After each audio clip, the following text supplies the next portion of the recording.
You see them on Thursday Night Football starting at 7 Eastern on Prime Video. And of course, also our other guy, Ryan Fitzpatrick, who's been on the podcast, Fitz and Wit, a new original series by Wave Sports. You can get that podcast every Monday, new episodes. Andrew Whitworth joins us. What's up, man? What's going on, brother? Happy to be here, man. Yeah, no, it's good to see you again. So I think there's a bunch of different things that I want to do. Let's just start with some straightforward NFL stuff, and then maybe we'll get to some of the fun stuff as well. When you see a win like the Bills against the Chiefs, and we've seen this a lot during the regular season, and it's kind of like the guys that you're going to have to get. How much can you actually like take out of that win? I mean, a win's a win, but Yeah. it's almost this haunting thing of like, we've done this before, we've been here before, and then it's different in the playoffs. Yeah, I think a win's a win. I went into it, and I know Fitz will get upset. It's a huge win for the Bills. Obviously, they want to do it, and I think that to me, it was a win. I'm still saying it matters what happens in the playoffs, but I do think being without some of his weapons, the way they really went about the game, the long drives, methodically going down the field, figuring out ways to go the distance against the Chiefs defense. I feel like the next time the Chiefs play them, like that's in your head a little bit of like, man, these guys just kept finding a way to go down the field, and Josh didn't even have all his weapons at his disposal. So I do feel like this one is a little different because I think it's one that to me, it just felt like they needed to do it. They've done it in the regular season before, but maybe not in this way. And so I think this is one of those that you could build off of. All right, did you have somebody, whether it was Cincinnati or LA, where you felt like, man, they're just a bad matchup for us? Well, I mean, obviously in LA, the Niners had a pretty sick run against us for a while there. And it's just flat out, I think we were just so defensive. And, we were like the bitter, ex-boyfriend or girlfriend. It just, you keep trying to say that you're okay, but you're really not with the whole situation because it was like, oh, well, one game we sat guys because we already had made the playoffs. And then the next year it was like we were hurt. And then the next, it's like, oh, these things happened. There's all these excuses.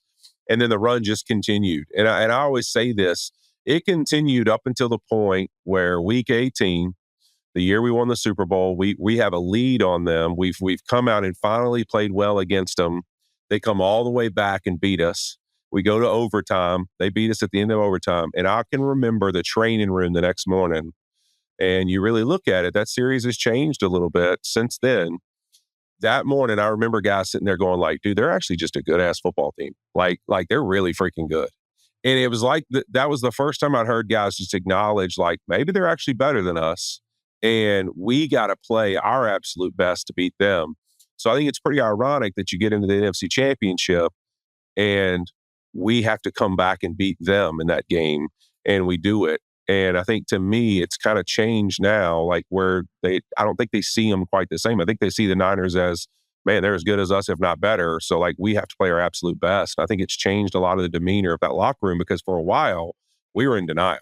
And there's no doubt about it. Yeah, I like how you said that because I think looking at it just as a guy watching on Sundays, and you'll see the track record of one team against another team, and you'll think, okay, is there something they're doing with their blocking? Have they figured out their quarterback better? And there's definitely some truth. But then sometimes it's just, well, they've been better than us, and that's why we lose to them. Or it's just a bad matchup for you. And then the Niners were a bad matchup for us. What they were really good at was probably like the couple things that it's like, man, this is the team that, we really don't have a great answer for this. And we really like, this is kind of the one thing that's going to hurt us.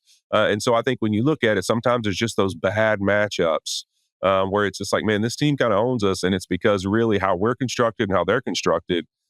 This is probably the toughest test for us. And oh, by the way, it's also a divisional game with tons of implications all the time. So there's a lot of factors that go into it. Okay, I think that's a good lead-in then to what we've seen with Lamar against Pittsburgh, because I thought this was the week. We're like, look, I mean, this is all lining up. He's going up against Russell Wilson. I mean, they've got to get him this week. And the thing that I loved about the defensive approach from Pittsburgh is just that you got to figure out a way to contain. It's not about tackling Lamar. It's about containing. And the only reason I really get excited about this is I remember at ESPN, I was waiting to go on SportsCenter. Teddy Bruschi and I were in the back, right? We're in the back of the set.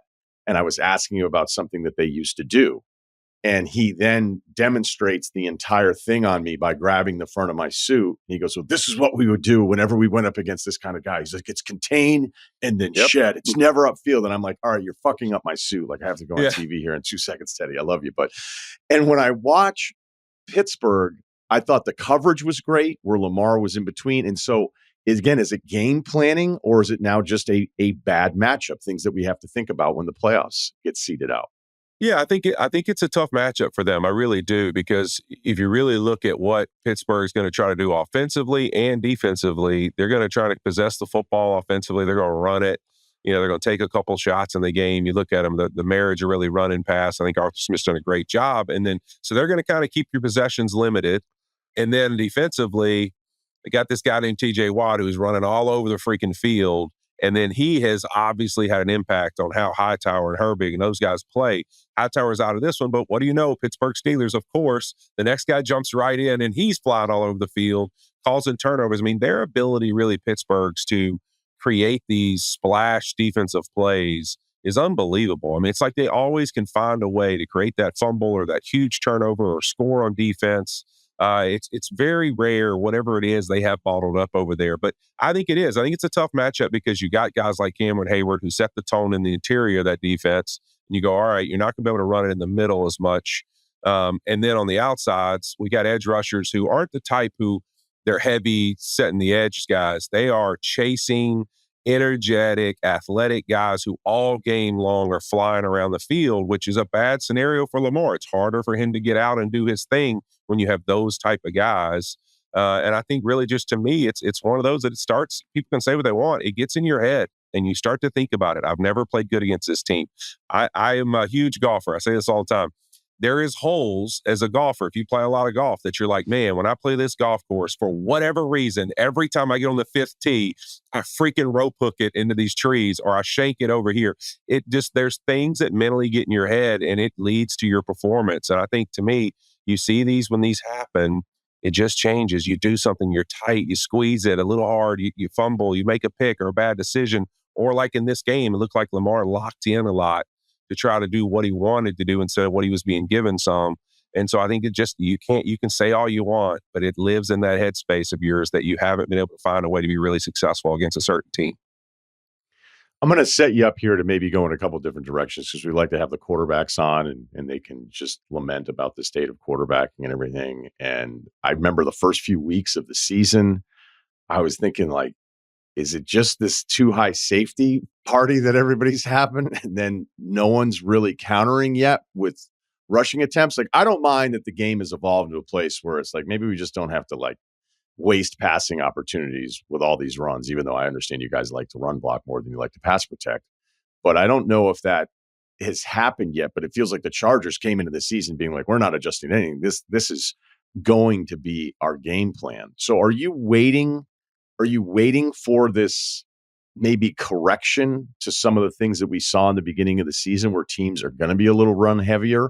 Or do you think that's just, it's gone, like it's not going to happen because everybody's in love with these passing attacks?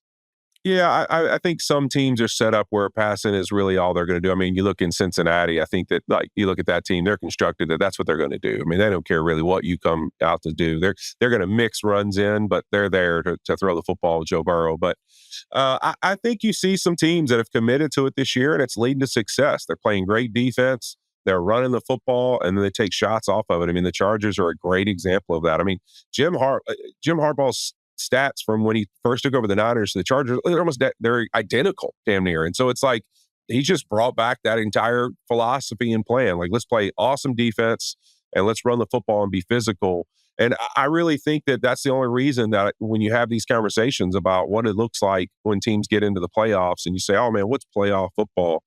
Like, go look at the Chiefs. People say what they want about the Chiefs stats, but man, I always said this. It feels like Andy Reid just plays games with people in the regular season because he knows they're so good.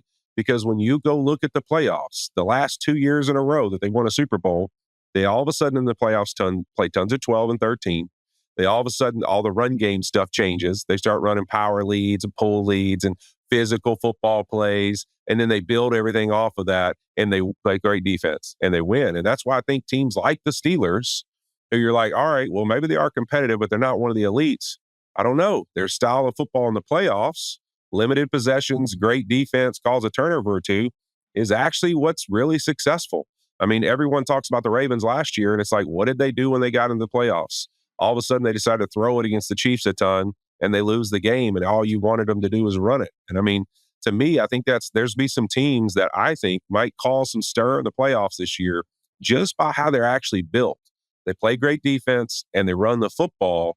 That if your style is not that, you're going to have a tough time getting them out of the playoffs because that style wins that time of the year. Okay, now offensive line stuff we've heard. Okay, no one plays in the preseason. You don't hit enough, and this has led to it's not just too high. It's not just passing all the time. It's just that offensive lines are not connected the way that they used to be. Is that true?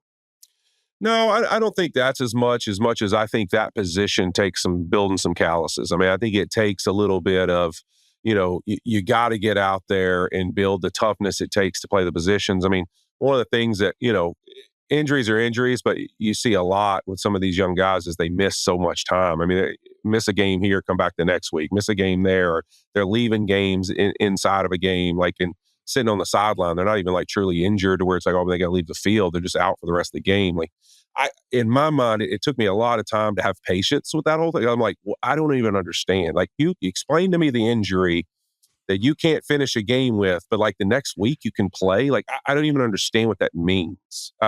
Makes zero sense to me. So that thing to me is interesting. It's just some of the calluses and toughness that you have to build. Now, some of that is a little bit of training camp's changed, right? But I think that you have to develop a way to mentally challenge guys, create toughness. And I think now with how training camp's changed, I think you're going to see more coaches go back to, all right, the limited time we have, we are going to hit every second we have, and we're going to play in more preseason games because I think you need to see who are your tough guys, who are the guys that have that callus, who does have the ability to sustain, because that may be my best 5 guys, is the guys that actually can survive that training camp and physically be ready to go. That's probably the implication that through a 17-game season, these are going to be the best 5 that I can put on the field, and I can count they'll actually be out there. Because I think that's one of the biggest problems too, is there's so much in and out that it's hard to build any continuity, and you need to see who you have that's healthy enough to go play week in and week out.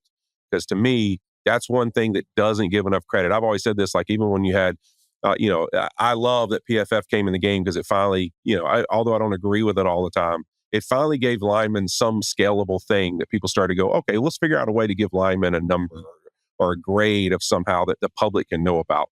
But at the same time, I used to always say, you should negatively grade guys who miss games, because the reality is every game you miss, whoever your backup is, whatever level they play at, that's actually what you're providing to your team at that time.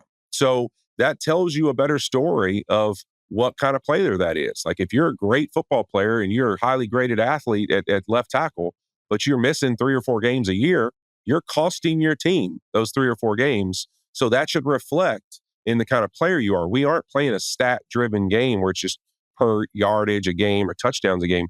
Your availability is one of your greatest traits. And to me, your team being able to count on you, there's something that should be able to measure that. If you could build an O-line right now, like who's the first guy that you would take in the league? Oh, man. I mean, right this second, I think, there's a couple of guys that probably in these young guys that are just, I don't know. Some of these guys crack me up. Like, you just look at even Tristan Wirfs, Penei Sewell, some of those guys that have been able to play both sides and be productive like they have. Like, that blows my mind. I mean, if I played to play right tackle, you might as well put me in a blindfold and tie my arms behind my back, because I would have no idea how to get out of a right-handed stance. But I think to me, you probably got to say that Penei Sewell is one of those guys that you'd have to put on the list of if you're starting a group. He's got to be on it. I mean, I also, I think that to me, one of the harder positions that you see in the league to find a guy that's really dominant at it, like a Creed Humphrey, finding a dominant center would be probably a great place to start too. So I really look at it, to me, it's either get that really, really elite tackle that you think you need if you're going to start a line group, right now going forward in the league, guys that have a lot of time left. Or that elite young center that you think you can kind of build an offense around, because those two positions to me are really kind of, if you can have that, either the center of your offensive line is something you can count on for the rest of your career there, or you got that elite guy at tackle, and then you kind of fill in from there. I think those are two of the spots that to me would be the first thing to jump off my mind. Yeah, as a reformed ball watcher and making sure I'm like, hey, they're always going to show the replay. So pick somebody out and watch. And Aaron Donald was maybe the first interior defensive lineman where you could watch the entire game through him and just laugh your ass off. Just going, this is so ridiculous what he does and how he gains all this attention. But Sewell's on that list for me. And every Sunday night when he's on a Sunday broadcast or he's on any of the primetime stuff, you'll get a couple moments where you'll think how they can do anything with him. Like he'll get outside and you're thinking, and then I'll double check his weight and go, he's that big and he's doing this kind of stuff. And, look, I just think it's one thing to just pass block, run block and all these things, but it's like, no, we have a lineman who can get outside and then we can throw behind that or we can run behind that. It definitely opens up the playbook for you. Yeah, I mean, he's a rare guy. I mean, the abilities he has really in every phase of the game is extremely rare. I've always said that's one of the reasons, I've always kind of kept Trent Williams, even before this last little run with San Francisco, that he's been so good. Throughout his career, I've always put him kind of at that top of that list for me, because when you really talk about every single phase of the game, this guy can dominate. He's one of those guys that, to me, has been probably the best of his era in that sense, that there's not a single part of the game that he can't absolutely be a factor and a dominating factor in. And Penei Sewell looks like a guy who, for his career, will be that way, which is going to set him apart from all the others, because there might be guys that can pass protect really, really well. They're really effective in the run game or something, but there's very few that in the screen game, pass game, run game, out in open space, hell, you're even trying to give him the football down in the red zone, on this release screen throwback, so those kind of things, you're just not going to find many guys on the planet like that. He's a rare dude. When you think back to you had Carson, a couple years into his career, he had been into, I think you got to LA and right after the ACL injury was my first year there. So his comeback from that. So when I look at some of the younger quarterbacks, I wonder what kind of role the offensive line can play in even talking to a guy. I imagine because you're a rookie, you're not going to start talking to Palmer a lot. Was it a little different with Goff once you were with the Rams? Did you feel that was a spot for you to be able to talk to him differently than maybe when you...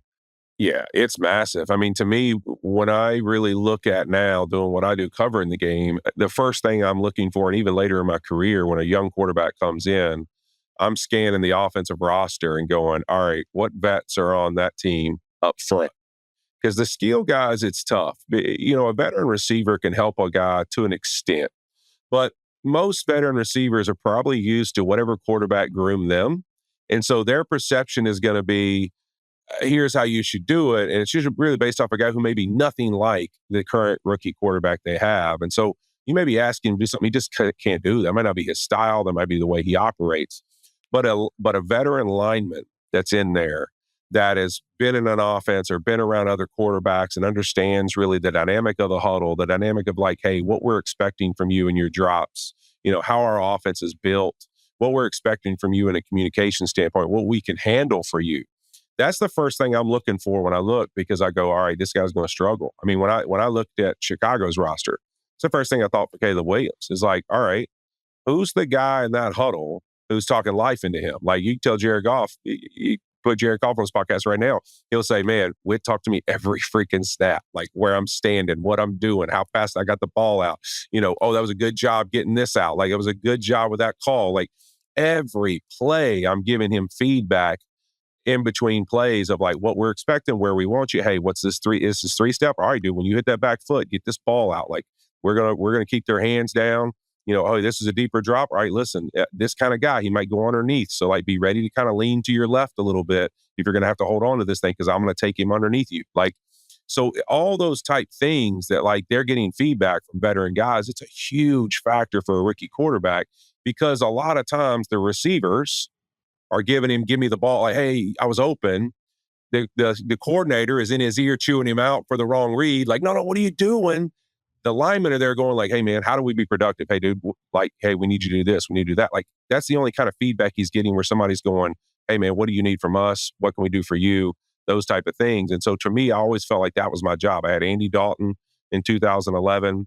So it was like experiencing his journey and then go to the Rams. And I thought that experience really prepared me for when I had to deal with Jared Goff. And it's like 2017, you come in, you got to get confidence in the Goff. Like that helped me for that situation. So it's really like understanding what those guys need to hear and feel and kind of developing that relationship. To me, it's one of the biggest factors. If you're going to draft a young quarterback, you better have a veteran lineman that they can lean on. That was an awesome answer because, I'm sitting here looking at Caleb, and I'm a huge Caleb fan. I loved him before the draft. To share with you as the audience has heard, I'm sort of indifferent just on like maybe it'll work, maybe it won't with so many of the college guys. And I'm such a huge fan of his. And then I look at they've got DJ, they bring in Keenan, they draft Rome, they've got Komet, and then you're telling me it's an entirely different thing. Like look at the O-line. All right, let me ask you this because you've been with the Dalton part of it, Goff, everybody loves. Can a quarterback be an asshole? Can he just have an asshole personality and it still work? It depends on the type of asshole he is. So, I always say this, like if it's an asshole like I love, like somebody who loves to kind of talk some shit back, has a little shit in their neck, that's great. I think that's awesome. But if there's somebody who kind of is like, leave me alone, let me do my thing, I think that's going to be trouble. Like, and they're not awesome. Right? Yeah, because you better be really good. And then even then, like the reality of playing that position is you're going to struggle and you're going to have bad times. And if your guys don't love you, I look at the league now. I was actually just telling somebody this morning, like, look at the teams that are really successful offensively, not built off the run game, just their actual success. Like, and tell me how good of dudes the quarterbacks are. Like, they're guys that you're like, God, I love that dude. Like the teammate he is, like the person he is, much less how he plays. There's a lot of that right now in the league. And it's almost like you need to pass the personality test a little bit in this league right now, because it's really about how much the group around you, if we keep talking about all the things these young kids are coming in and experiencing, right? They're all being pulled a million different directions. Social media, marketing, marketing deals. Russ, I didn't have a marketing deal my entire career. Like, I don't even know what that meant. You know what I mean? Like a marketing deal. These guys are getting pulled every direction possible. And I'm talking about everybody on the offense, right? Linemen are getting deals, Lord, pizza deals, whatever it is. So when you're that quarterback, you better be a dude that's like, actually all those guys want to, like, you're their dog. Like they want to play for you. They respect you. They look up to you. Like they want to go out and ball because we're all together and we're like a family. And you got to have some of that now. And I think that you look at the Josh Allens, the Patrick Mahomes, the Joe Burrows, Lamar Jacksons, you look at some of those guys like, man, that's what they are. They're dudes that you want to hang out with regardless if we're playing football or not.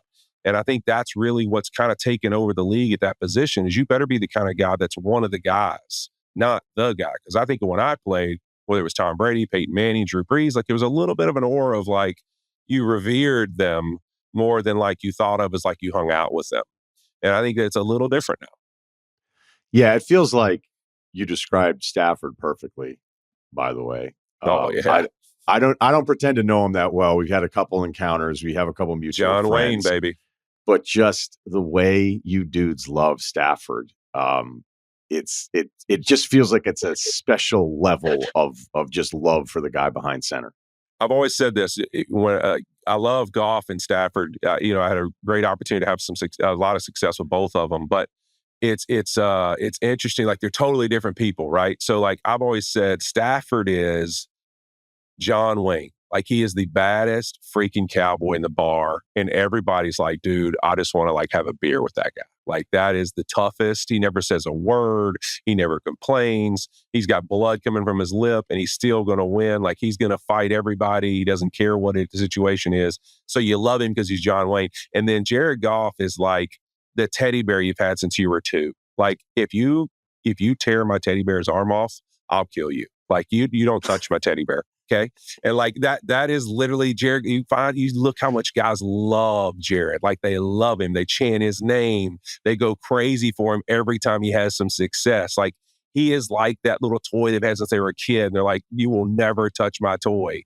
Like that's how the way guys love him. They both have that, but it's just different. Their personalities and the way that you care about them. Do we talk about LSU here? Oh my gosh. I just talked about my teddy bear. Now you want to depress me like this? I mean, I'm frustrated. Right. Listen, Fitz and I have our own podcast. We just started 2 weeks ago, and I just shared this, man. I just went from like dad of the year to like, I got a lot of work to do. So I planned my 2 trips with my boys, and I talked about it on our podcast this week. It literally, I take Michael to the trip of a lifetime. We go to the Ravens game, Bengals Ravens. He gets to hang out with Burrow and Lamar. We go to Washington the next day. I interview Jaden Daniels for our show. He gets to meet Jaden, hang out with Jaden. They give him all kinds of Commanders gear. Dan Quinn's awesome to him. We fly to LSU, go to LSU Bama. We have a great time hanging out with Todd Graves and the Raising Cranes crew. Like, we have a blast. Go to College Game Day with Kirk. Like, it was awesome. Get home, and my other son's like, "Hey, Dad, I know LSU lost. You planned my trip a while back. You said LSU was going to the SEC championship, and we're going to the SEC championship together. So what's going on?" So then they lose to Florida, and now I'm like, great. So my one kid gets trip of a lifetime. I'm dad of the year, and now Drew, man, my son Drew is like, "Hey, Dad, if they're not in the SEC championship, what happens to our trip?" And I'm like, "Well, buddy, we're gonna have to pivot. All right, we're gonna have to come up with something else.